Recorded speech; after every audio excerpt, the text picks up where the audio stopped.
Our guest today will remember this moment fondly. November 2017 in London against the other 7 best players in the world at the ATP finals. And he came out on top, undefeated. He's also made 3 Grand Slam semis, been as high as number 3 in the world. And there he is, Grigor Dimitrov, joining us on TC Live. Great to see you. Grigor, tell us how you've been doing it and where you've been doing it during this hiatus.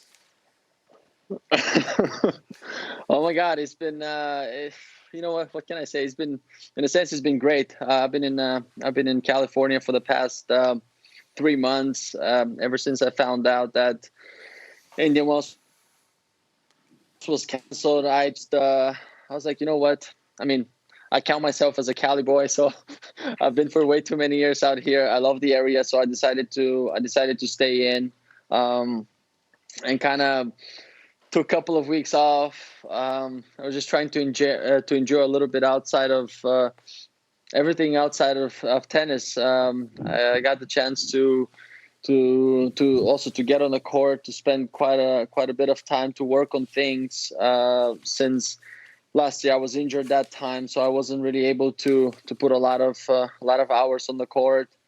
And little by little, I was getting good at that quarantine thing, and now just taking it one day at a time. A lot of new fitness exercise. I like to stay in shape, and I always like to challenge my body. So it's been a very interesting time, to be honest. Yeah, how has it been from a motivation standpoint for you? Because most players are used to having a target. You have a certain amount of time off before your next event, and you're sequencing your training as you get ready for that. How has it been for you, given the unknowns that you're facing right now?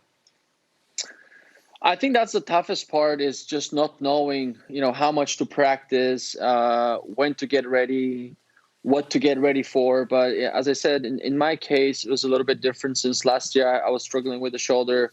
I wasn't really able to practice the way I wanted to practice. So all I said to myself, and actually with my coach, we sat down and we kind of go back to the drawing board. So I was like, listen, let's just be smart about our training right now. Let's just clearly not overdo it. I tend to overdo things once I get into the habit of playing a lot. And now I was just thinking, oh my God, I'm going to the court. I have no tournaments for the next 2 months. All right, it's kind of at first was very strange, and then after like a few practices, Christian came to me and he's like, hey man, you got to take it easy a little bit, right? Like, don't stress about it too much, which was kind of a nice way to kind of start working on the important things. What can I say? It's just, I'm hitting pretty much every other day, and it's every day when I get out there on the court, I try to set up the right goal for me. I just want to, whether it's just a certain element of my game, or I want to work more on the serve or the return. Whatever we feel that we need to do on that day, we really try to focus to 100% of it. Even though the motivation is different, we have nothing, in a sense, we have no tournament to prepare for, but I always set myself a little goals every single day. So like this, when I wake up, I already have a different state of mind. And I've been doing a lot of visualization. I like to do.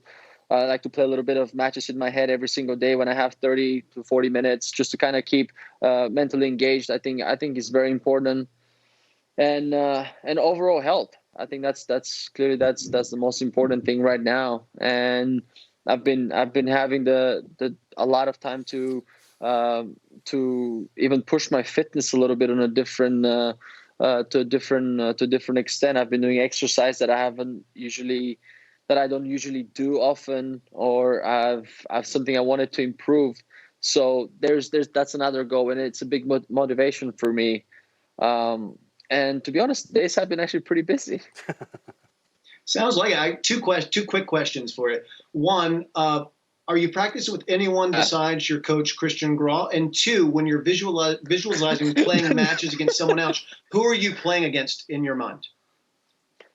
We've been practicing. Yeah, it's just me and Christian. We've been one-on-one for quite some time. I think actually he's the only person that I've spent that much time with in my life, which is yeah. And regarding the matches, I think every day, like I kind of close my eyes and I go through the ranking, and anywhere my finger stops on, I'm playing him. So I don't know. I thought it was a kind of a cool thing to start doing, and it works. We're joined To be by. honest, it works. And I was just saying, Grigor Dimitrov's joining us for those who are just checking in with us here. By the way, on behalf of all of us who celebrate our 29th birthday every year, happy actual 29th birthday. I know it was a week or two yes. ago. Thank you. Yeah. How'd you celebrate? It was, I had a massive cake. That's all I wanted. I just wanted like a cake. And my parents called me. Yes, correct. Yeah. How much of that did you throw down? Quite a bit. It's been, I've always struggled to like put a few pounds, but I made it through this past 2 months. I've gone a little bit, which is nice, and I'm happy about it. But all I wanted was just honestly a birthday cake. I haven't had the time to celebrate my birthday properly. Not that now, that I could have done much else. But my dad called me and he's like, "Hey, you know that it's you're actually celebrating your birthday?" And I was like, "Yeah, at least I have a cake." He says, "Yeah, first time in 20 years." So I was like, "Thanks, Dad. That's very encouraging words." At that time. Hey, Grigor. Yeah. Sorry to interrupt. We got a little spotty connection here from Orlando, Florida. It's good to see you. I want to take you back a couple of years ago to so far your career highlight as far as winning a tournament back in the O2 in London when you were able to lift that trophy. What are your recollections of this amazing moment? I think getting to that tournament has always been it was always something that I had as a goal, and I think above all was just to play the tournament. I think that particular year, all I was hoping was just to play the tournament. I got in.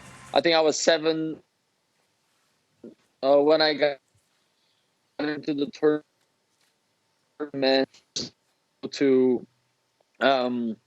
I wasn't able to qualify. I was always missing it by 1 or 2, or I was like just too close almost. And I figured this time to myself, if I get there, it will be a good time for me. And then I qualified in Paris, actually for the last tournament. And when I got to London, I don't know, honestly, it was just one of those moments that all I wanted to do was to participate in that tournament and see what I can do. It was just like an illusion for me, that tournament. And once the match is starting to roll, I just honestly, I felt I couldn't lose. I was so in tune with my shots, with my body, and everything else around me that I was in such a zone. And it's very hard to have a whole tournament being in that zone. But I remember in the round robin matches, I was playing lights out tennis. I still remember some of the results and the way I've played. I remember my stats. It was also one of those weeks that everything was going so smooth for me, and I was almost thinking like, I know something can go wrong. I get it, but I was like, you know what? Let me just enjoy it a little bit more. See if I win one more round and one more round. And on the final, I had to play David again, and that was our 5th time that we play against each other in the same year. I played him back-to-back tournaments. I played him in a round robin, and I had to play him on the final. Played him, so many times, and I was thinking, oh my God, I have to play him again. What if like everything gets the other way? But other than that, we had a pretty amazing battle. And I would just say the last set was all nerves, I think, on both ends. I don't think we both played our best tennis, but it really came down to a few points here and there. I still remember even the 4-3 game, the 5-3 game, and the match point at 40-30. I was just hoping, like, please miss that volley. I'm begging you to miss that volley. I could not get to the drop shot, and then deuce. You never know what might have happened. And oh my God, yeah.